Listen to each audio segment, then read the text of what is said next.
지난 한 주간에 TV나 신문을 보니까 뭐 깜짝 놀랄 만한 그런 기사들도 여럿 있고 또 훈훈한 이야기도 있어요. 매일경제신문에 재미있는 기사 제목이 하나 있습니다. 혹시 여러분도 고속버스 같은 거를 타고 휴게소에 잠깐 들렀을 때 혹시 내가 버스를 놓칠까 막 걱정을 한 적이 있으십니까? 기사 제목이래요. 관광버스가 떼어놓고 갔어요. 당황한 노부부를 태우고 감동 추격전. 그러니까 제목만 봐도 어떤 내용인지 대충 여러분 머릿속에 그려지지 않습니까? 내용인즉슨 관광버스가 고속도로를 타고 한참을 달리다가 휴게소에 잠시 들렀는데 어느 노부부가 화장실을 갔다 오는 사이에 버스가 그만 출발해버리고 말았다는 거예요.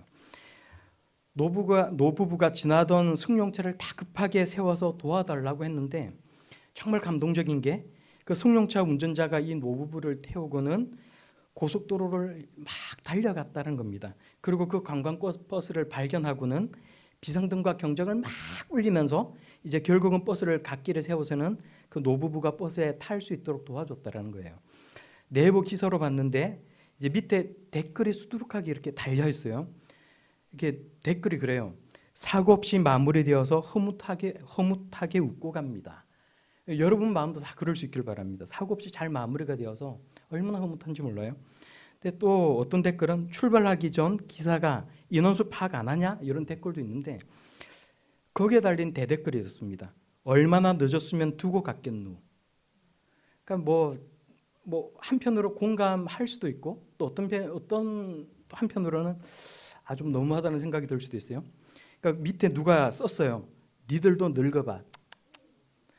근데 어떤 분은 이제 또 대댓글을 달기를 문제는 그 주변 분인데 그분을 그 주변에 있는 사람들을 욕해야 되는 것 아니냐. 자기 주변에 빈자리가 있으면 기사한테 사람이 안 왔다고 말을 해야 되는 것 아니냐. 이제 이렇게 말을 한 거예요. 그리고 그 밑에 또 적힌 또 댓글이 있는데 저는 그 글이 가장 인상적이었어요. 뭐로 적혔냐면 모두가 노인들인 단체 관광버스라면 귀가 안 들려서 기사에 그 다 타셨느냐라는 소리가 안 들리는 게 당연합니다. 그 무슨 말이냐면 관광을 가는 어르신들로 가득 차 있는 이 버스가 아니냐. 다들 귀가 어두실 텐데 버스 기사가 다 탔습니까? 뭐 이렇게 주변을 이렇게 확인해 보세요라고 말을 해도 못 듣는 걸 이해해야 되는 것 아니냐. 뭐 이런 이야기잖아요. 우리 주변에 일어나는 어떤 똑같은 일을 우리가 목격을 하고 그걸 다 들어도 각각 보고 듣는 사람들마다 생각이 다르고 반응이 다른 것을 우리가 보게 됩니다. 그런데 사람들은 다 자기 입장에서만 이해를 하는구나라는 생각이 들 때도 있어요. 그래서 타인의 입장을 이해하지 못하면 가끔 짜증이 날 때도 있고 오해가 생기기도 해요. 얼마 전에 어느 분하고 대화를 나누다가 그러니까 제가 듣기에는 굉장히 신선하게 들리는 그러니까 굉장히 감동이 되는 그런 이야기를 들은 적이 있어요.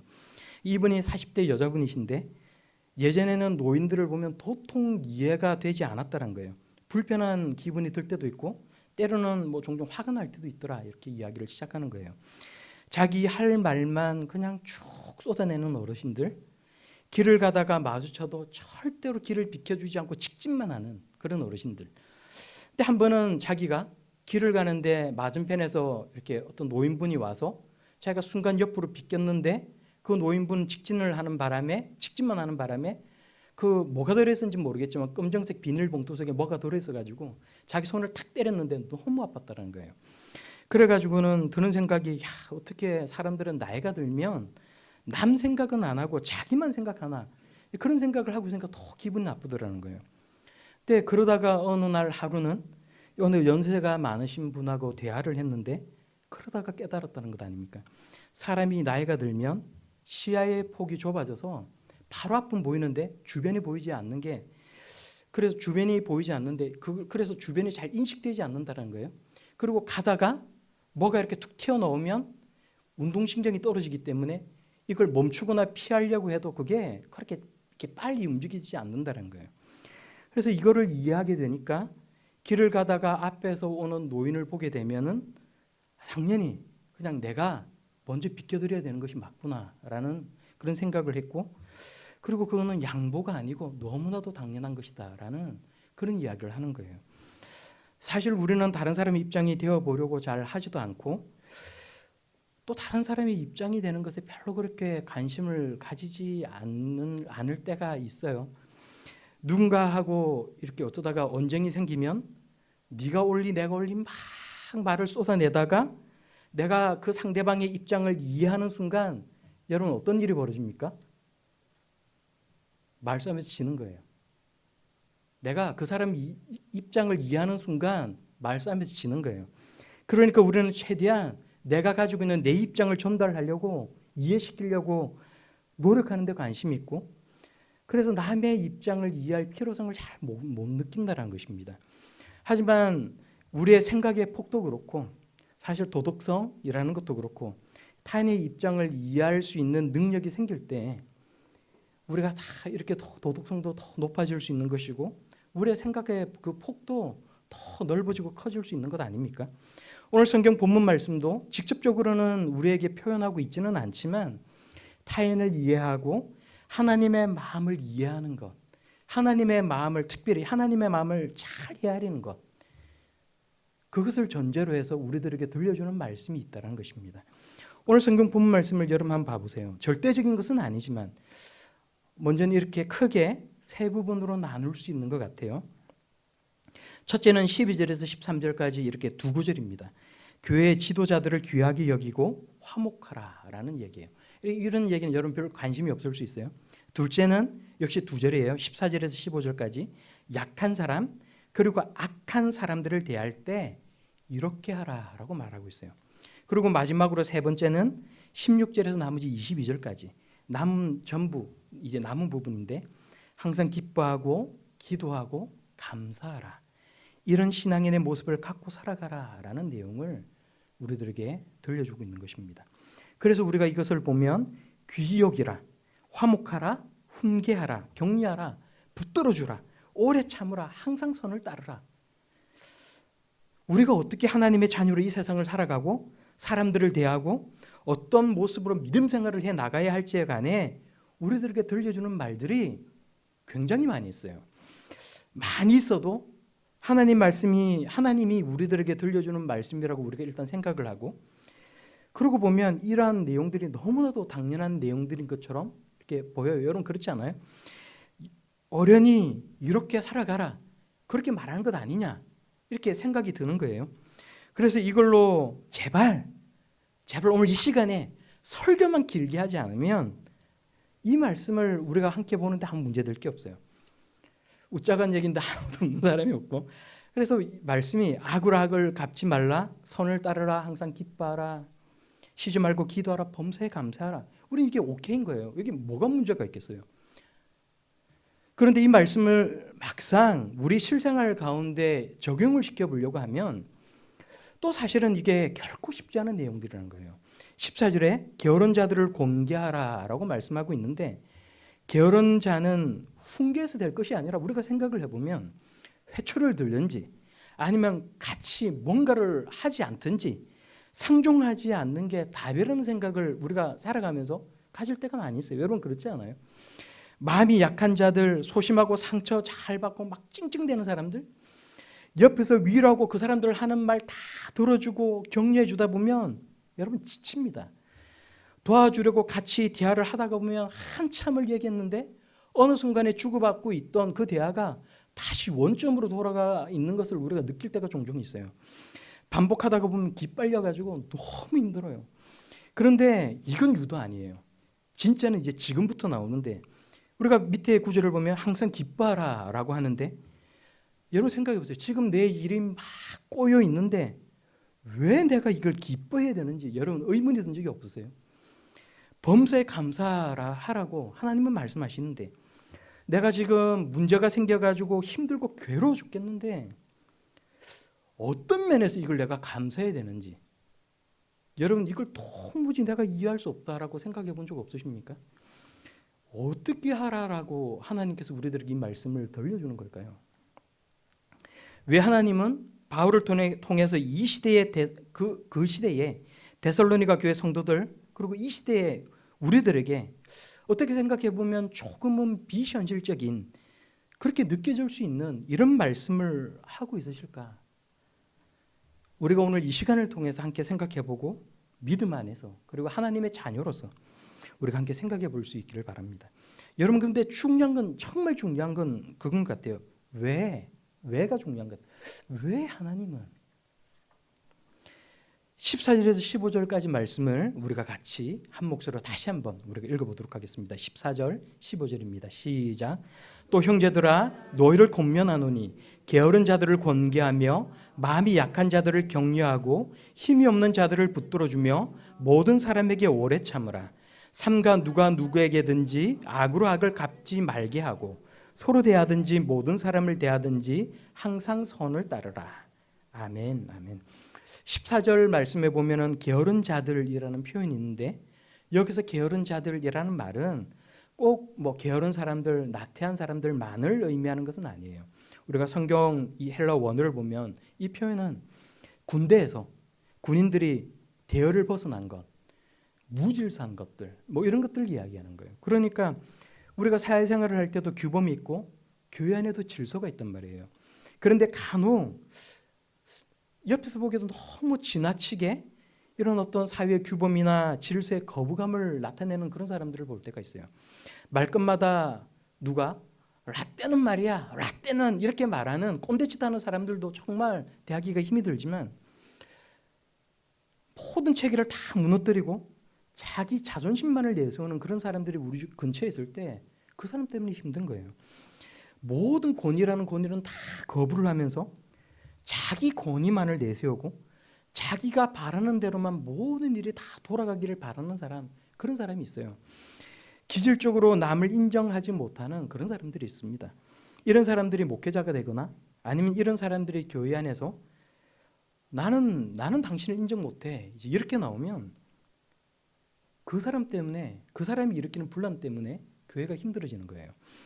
교회에서 일어나는 수많은 분쟁들 가운데 정말로 많은 비율이 도대체 네가 뭔데? 이제 이렇게 나와서 분쟁이 생기는 거 여러분 아십니까?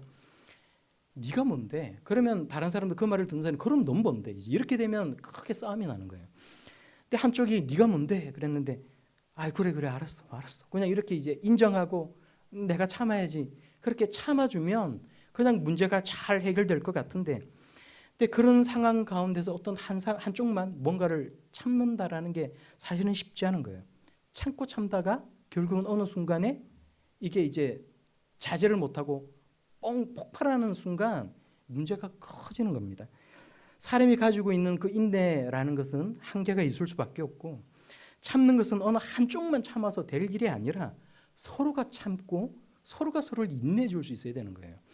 그래서 바울이 오늘 뭐라고 이야기를 하는 거예요? 형제들아 너희를 권면하노니 게으른 자들을 권계하며.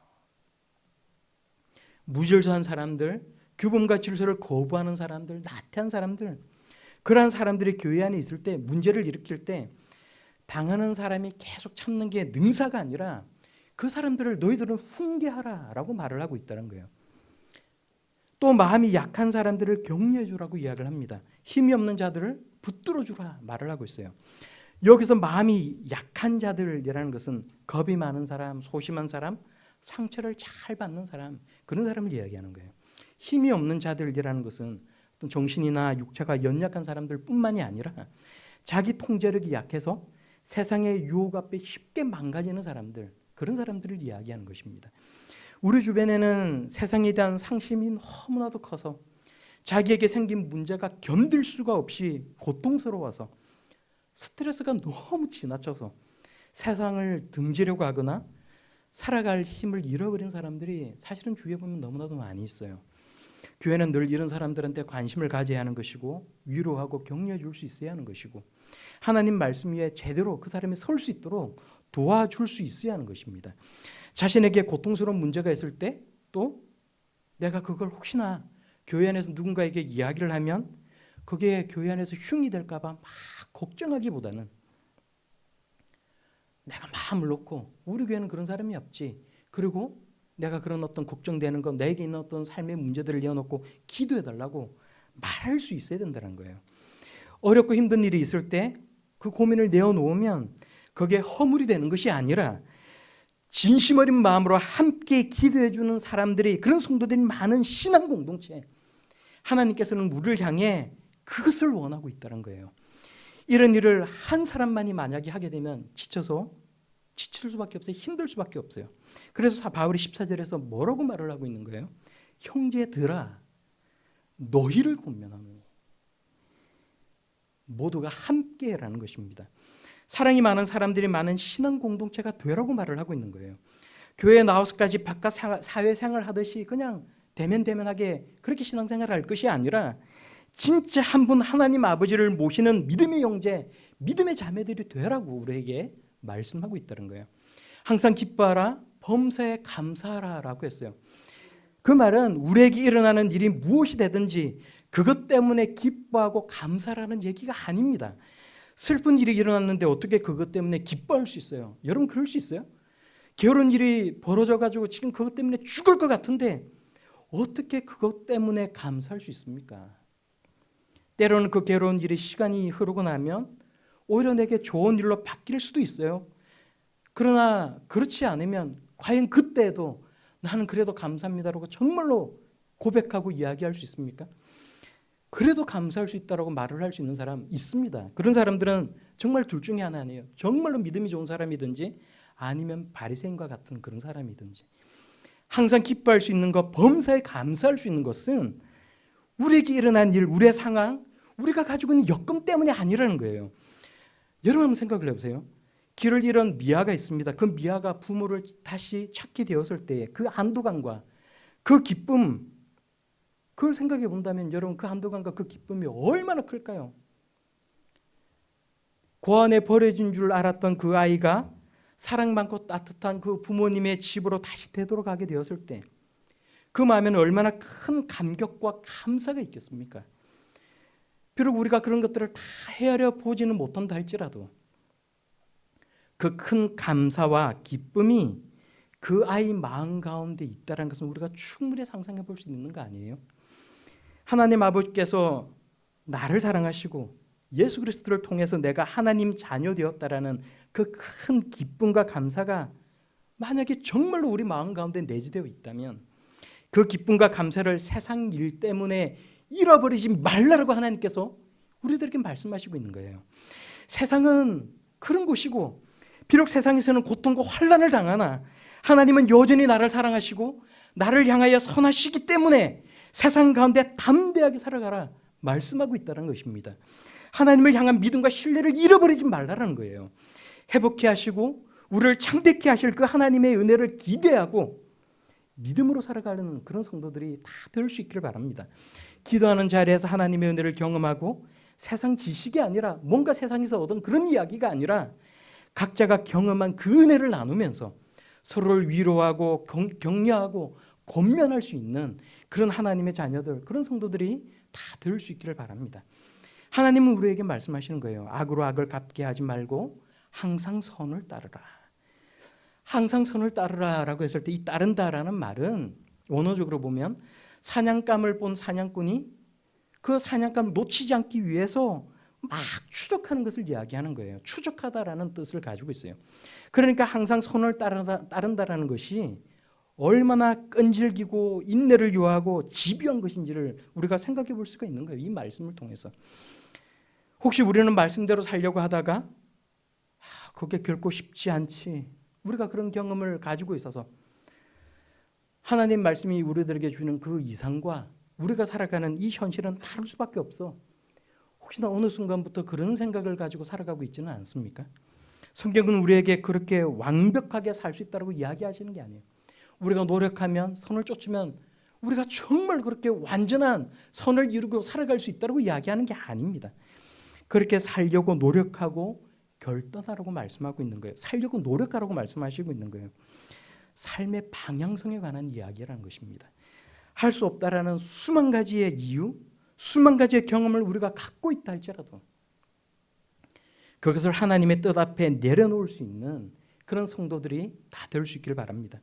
18절 말씀에 보면 이것이 그리스도 예수 안에서 너희를 향하신 하나님의 뜻이니라 라고 말씀해요. 하나님은 우리를 향해 왜 이런 뜻을 가지고 있으실까?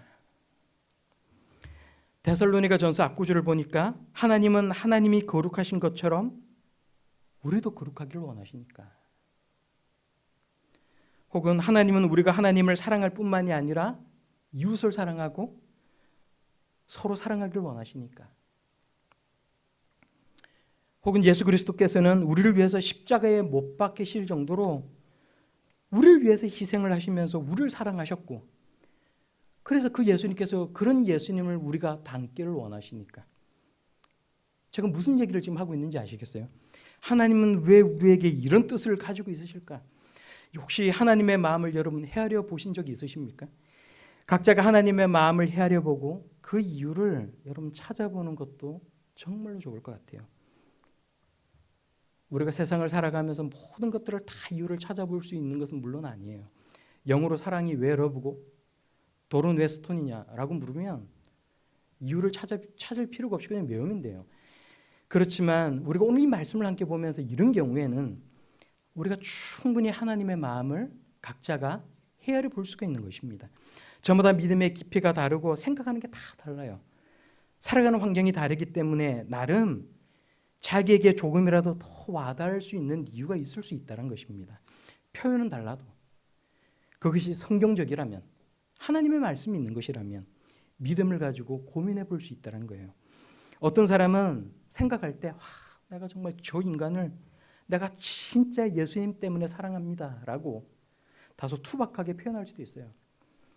무엇이 되었든지 간에 우리가 믿음 안에서 찾은 수만 가지의 그 이유, 내가 정말로 그 하나님의 그 뜻이 무엇인지를 찾은, 내가 찾은 그 수만 가지의 이유를 들고 그리스도 예수 안에서 우리를 향해 있는 하나님의 그 뜻 앞으로 그것을 가지고 나아갈 수 있기를 바랍니다.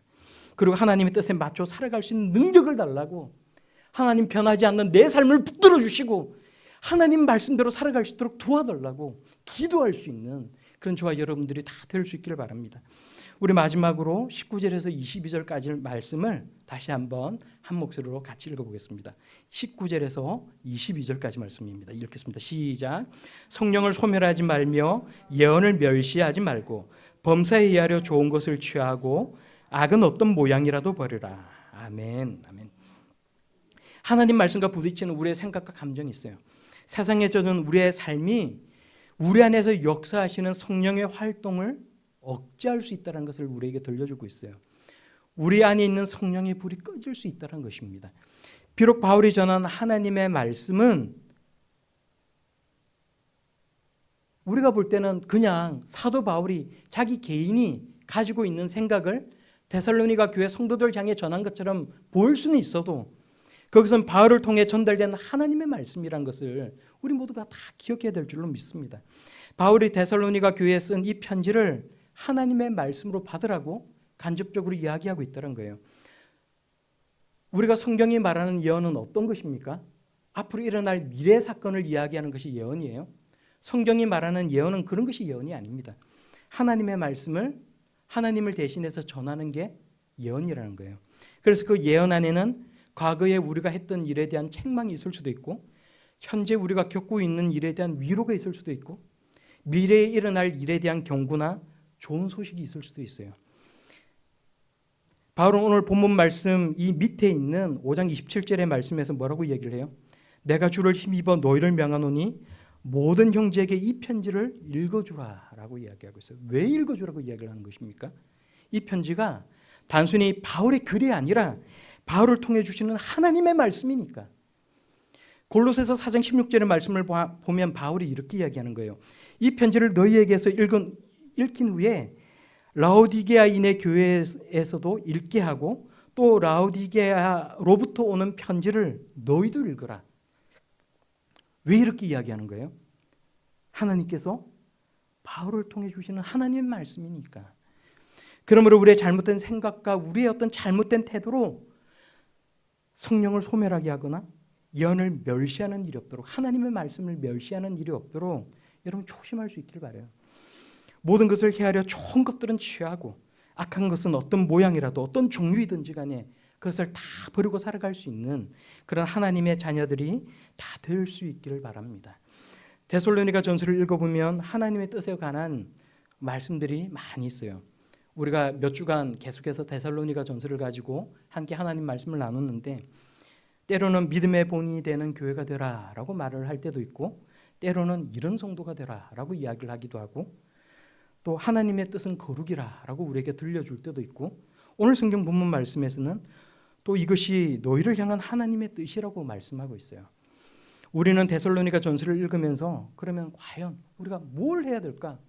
우리가 어떻게 살란 말인가? 생각을 해보면 말씀을 읽고 말씀대로 살기 위해서 막 노력을 하는 것도 정말로 중요한 거예요. 그렇게 하라고 우리에게 이 말씀을 들려주고 있어요. 그런데 그 전에 먼저 해야 될 게 있다는 거예요. 하나님은 왜 우리에게 이런 말씀을 하실까? 하나님은 오늘 바로 지금 나에게 무엇을 원하고 계실까? 하나님의 마음과 뜻을 헤아려 볼 수 있는 그런 저와 여러분들이 다 되기를 바랍니다. 내가 가지고 있는 수만 가지의 잘못된 생각과 나의 고집, 내 삶의 방식을 하나님의 뜻 앞에 다 내려놓을 수 있기를 바랍니다. 내 생각이 앞서가서 하나님의 말씀을 무시하는 성도가 여러분 되지 않기를 바랍니다. 그리고 그리스도를 향한 믿음과 소망과 사랑 가운데서 찾은 내 삶의 이유, 내 삶을 향한 하나님의 뜻과 그 속에 담겨있는 그 이유를 여러분 헤아려보고 우리 속에 뜨겁게 일어나는 성령의 불을 경험해 나아갈 수 있는 그런 저와 여러분들이 다 될 수 있기를 우리 예수님의 이름으로 간절하게 축원합니다.